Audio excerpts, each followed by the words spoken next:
Hollywood adored Barbara, Stanwyck, and Robert Taylor as a golden pair because of their dedication and talent.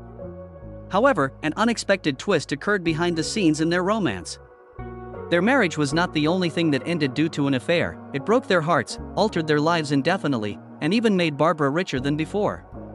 What caused the breakdown of such a flawless union? After that, what happened to the legendary actress? Keep watching to find out all the exciting details.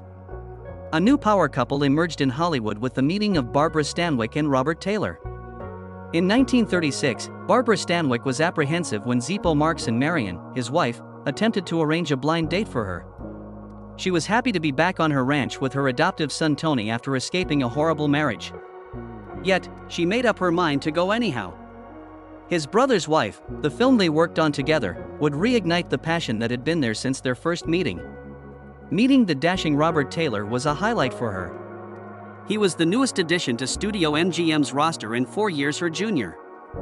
Barbara was already a Hollywood star from films like Babyface and Night Nurse, but he had only just started his career there. Despite this, they were very much alike. They were both politically conservative, enjoyed spending time in nature, and despised ostentation. They hit it off and were fast friends, which blossomed into a sweet relationship. A ranch that was next to Barbara's was actually purchased by Robert. Robert was guided by Barbara as he flirted with a career in Hollywood. The actor's career took a more nuanced turn thanks to Barbara, who helped him shed his reputation as the picture-perfect man. He admired her and put his faith in her advice. Meanwhile, he had the classic manners of a gentleman and knew just how to treat a lady right. Barbara yearned for this following her violent marriage. They discovered in one other the security and authenticity they sought beyond the glitter of Hollywood. Living on their neighboring ranches, Barbara and Robert would have been content to continue their relationship in its current form. However, an article about Hollywood couples who were essentially living as married without a marriage certificate appeared in Photoplay magazine in 1939. The story was headlined, "Hollywood's Unmarried Husbands and Wives." Although this would be considered impolite in 2019, it was in 1939. The couple reluctantly consented to have their wedding planned by their studio, MGM. Robert was deeply committed to his marriage. She had a horrible first attempt at marriage, so Barbara was hesitant to try again. They persisted, though, and made a concerted effort to see it through. When it came to their work, Barbara and Robert were each other's biggest cheerleaders, and they were deeply committed to seeing each other succeed. Barbara Stanwyck, whose real name was Ruby Stevens, made the leap from Broadway to Hollywood in the Roaring '20s, signifying the start of her remarkable film career. Critics were captivated by Stanwyck the moment she made her Broadway debut in 1926 as a cabaret dancer in The Noose. She was well prepared for the cutthroat entertainment industry because to her early training as a chorus girl. Her first film role was in Broadway Nights in 1927. Her career really took off, showcasing her distinctive talent and strong personality, when she persuaded renowned filmmaker Frank Capra to cast her in Ladies of Leisure. Stanwyck's talent to portray strong, independent women was on full display in her breakthrough part in Ladies of Leisure, which paved the way for several more seminal performances in the 1930s and beyond. After signing with Columbia Pictures, she went on to star in several critically acclaimed films, such as Night Nurse and Illicit. Her early performances established her as an accomplished actor capable of bringing nuanced and honest characters to life. Stanwyck became one of the most famous actresses of her day and a trailblazer for female actors thanks to her unwavering commitment to her work. As her career progressed in film, Barbara Stanwyck, a legend in both mediums, slept more and more into television. In the early 1950s, Stanwyck made her television debut on the Jack Benny program. She swiftly established herself in this growing medium. Her acting chops were on full display in a number of stage shows, including those at Goodyear Theatre and Zane Grey Theatre, where she played a wide range of characters. The Big Valley, a popular TV series that ran from 1965 to 1969, featured her in one of her most notable appearances. Victoria Barkley, played by Stanwyck, was the matriarch of a rich rancher family in this Western drama. Her portrayal cemented her position in television annals and garnered her critical praise. Robert Taylor's meteoric rise to Hollywood stardom was characterized by a number of events, including signing a deal with a big studio, becoming an increasingly popular film star, making noteworthy film debuts, and starring in romantic main parts. A crucial choice that launched Taylor's career in cinema was signing with Metro-Goldwyn-Mayer in 1934. Taylor frequently permanently altered the genre with her depictions of heroic characters in historical contexts. Playing the role of the virtuous knight Sir Wilfrid of Ivanhoe, he mesmerized viewers in the film adaptation of the novel by Sir Walter Scott. In Quo Vadis, he played the role of Roman soldier Marcus Vinicius, which was another significant accomplishment. Alongside Deborah Kerr and Peter Ustinov, delivering a performance to remember. The many parts that Taylor played in action and war films demonstrated his flexibility. Baton featured him as Sergeant Bill Dane, one of many unique characters in a terrifying World War II story. He continued to show his love for roles with lots of action in The Last Hunt, as well as his talent for directing films through emotionally charged and physically demanding scenes. As the 1950s progressed and Hollywood's golden age started to fade, Robert Taylor jumped on the bandwagon of the increasingly popular American medium of television. Robert Taylor's television career was also filled with appearances in anthology shows. He showcased his flexibility as an actor and host on shows like Death Valley Days, when he appeared in and hosted multiple episodes. Their mutual love and enthusiasm inspired many, and Barbara and Robert were much loved as a pair. Even they were caught off guard by the unexpected turn of events when an affair ended their marriage. The wife's spouse. The media figured out how to take advantage of the public's adoration for the newly formed power couple. While this was good for their professions, it altered their relationship dynamic. Robert no longer required Barbara's assistance to the same extent as his career was taking off. At social events and in front of his friends, she would scold and condemn him because she was frustrated by his increasing independence. Robert was involved with Lana Turner, who he co-starred with in Johnny Eager. Barbara allegedly attempted suicide because she was so distraught. Robert enlisted in the Navy in 1943 to help with the war effort. They were prolific letter writers, yet they saw each other very little throughout this time. Their issues became even more severe during their time apart. Barbara demanded undivided attention from Robert upon his return. The time he wished he could take his jet out on the water and go hunting or fishing with his pals. Robert would avoid conflict whenever possible since he has a lifelong aversion to confrontation. Although Barbara yearned for his presence, he no longer required a mentor. At this time, he was infamous for having affairs, and Barbara began to seek connection with other people. According to rumors, Robert wanted a divorce several times, but she would get so furious every time that he changed his mind. Robert began filming Quo Vadis in Italy in 1949. This is where his connection with Italian beauty Lea Di Leo became public knowledge. Barbara, fuming with anger, swooped down to face him and demand a divorce. Rumor has it that she threatened him with it and was taken aback when he consented. The general consensus is that this was all an elaborate ploy to keep him around, opposed to a genuine wish to split up. She was horrified to hear that he accepted.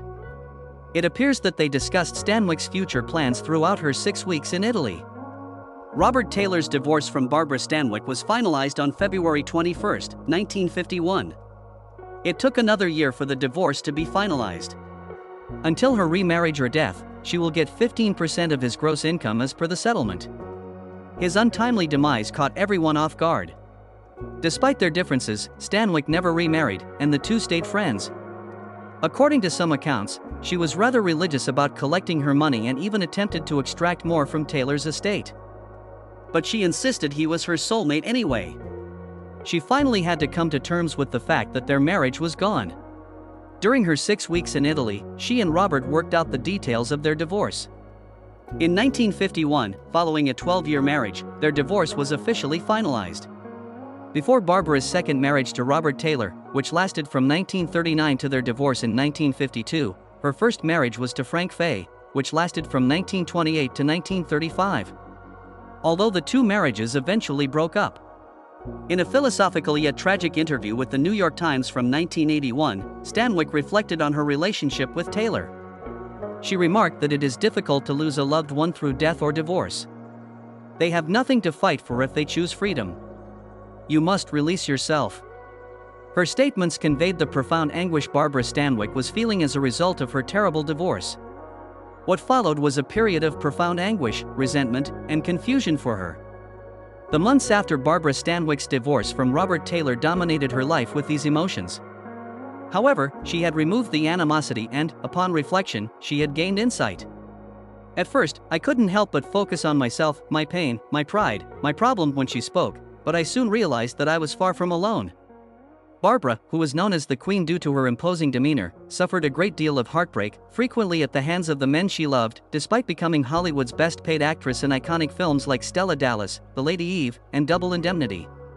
She endured an awful first marriage after being abandoned by her father as a youngster, but she found a happier life with Robert. Although she was devastated by the breakup of her 12-year marriage, it proved that the Big Valley, a TV star, will persevere. Their divorce had a devastating effect on Barbara. While they did part ways, they maintained their amicable relationship. Rumor has it that they were even more close than before. This all changed in 1954 when Robert wed Ursula Tice. They stayed together until Robert passed away, and Ursula and Robert had 2 children. Later in life, Robert would say, "I respect her deeply and treasure her friendship," expressing his undying gratitude for Barbara, his ex-wife. Barbara and Robert's 1964 film The Night Walker was a triumph for both of them, but their communication deteriorated over the years. Their connection was unbreakable. Barbara was invited by Robert's wife to visit him in the hospital when he fell ill with lung cancer and was deteriorating. Barbara was devastated at Robert's death. Funeral services for 57-year-old actor Robert Taylor, who passed away in 1969 from lung cancer, were held at Glendale, California's Forest Lawn Church of the Recessional. Ronald Reagan, Governor. The actor's longtime pal delivered the eulogy. Wearing a yellow outfit, screen great Barbara Stanwyck, Robert's first wife, cried. She took a break from her workaholism to grieve. She continued to receive royalties from his inheritance after their divorce, which she continued to do until her death. She would constantly think about Robert. The happy couple had sealed their marriage with a cement footprint and handprint opposite the Grauman's Chinese Theater on the Walk of Fame. Barbara was given the opportunity to replace it with a new one by the theater after Robert's death, as the previous one had cracked. Since Robert wouldn't be around to accompany her, she declined, fearing that his hand and footprints would be irretrievably lost. Robert was her soulmate, and she had no intention of remarrying. This revelation came in 1981. Our friendship ended between Bob and me. We re-established a friendship. The passage of time resolves all issues. Dan Callahan wrote about how relieved Taylor was when the legend met with her in his 2012 book Barbara Stanwyck, The Miracle Woman. He was incredibly attractive and a little younger than her when he wrote this. Despite Stanwyck's undying love for Taylor, actor Robert Wagner detailed their affair and how he fell for the actress in 2008. Among other things, she acknowledged looking back that she might have been more focused on her job and worried too much about retaining her position as one of Hollywood's most famous actors than on being a good wife. Her marriage was something she always valued. Robert Taylor's wife would never do anything like that. However, she did not put forth nearly enough effort. As she worked tirelessly to earn a stellar reputation at the studios, Robert pursued his own interests to fill the voids in his life. Barbara proceeded with the divorce lawsuit nearly a year after Taylor had agreed to disagree. Taylor had already departed for England with Ivanhoe, so they had some time to deliberate. Reconciliation rumors began circulating after Taylor's return, and the one fact that remains true is that they didn't act like friends.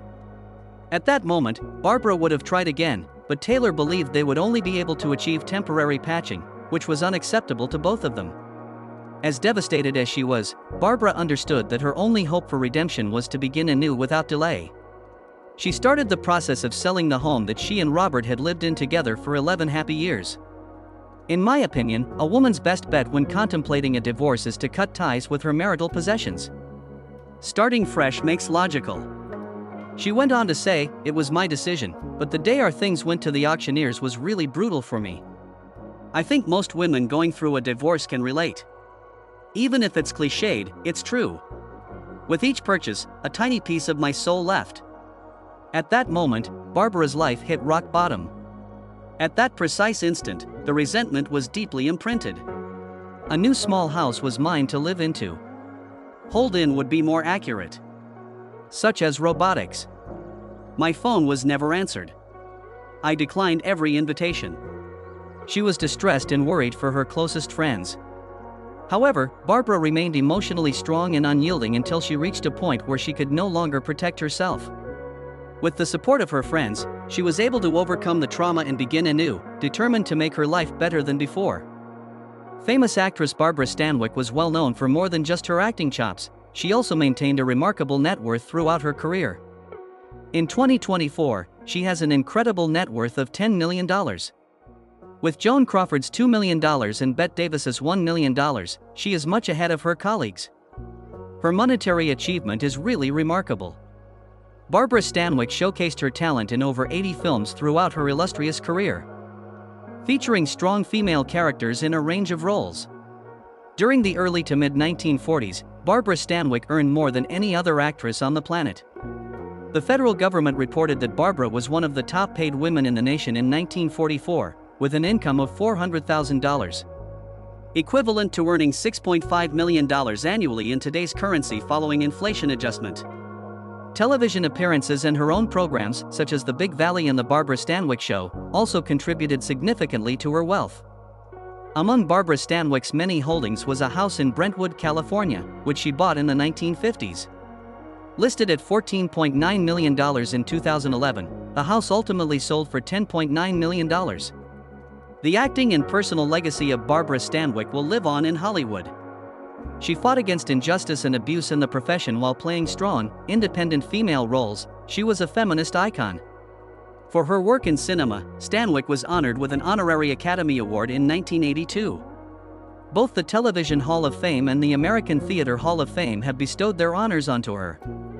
Many accolades were bestowed upon Stanwyck, including an honorary Oscar, a Golden Globe, and an Emmy. Her influence on cinema and television has endured for decades, and these accolades attest to that. Her salary and marketability were both enhanced by each accolade she received.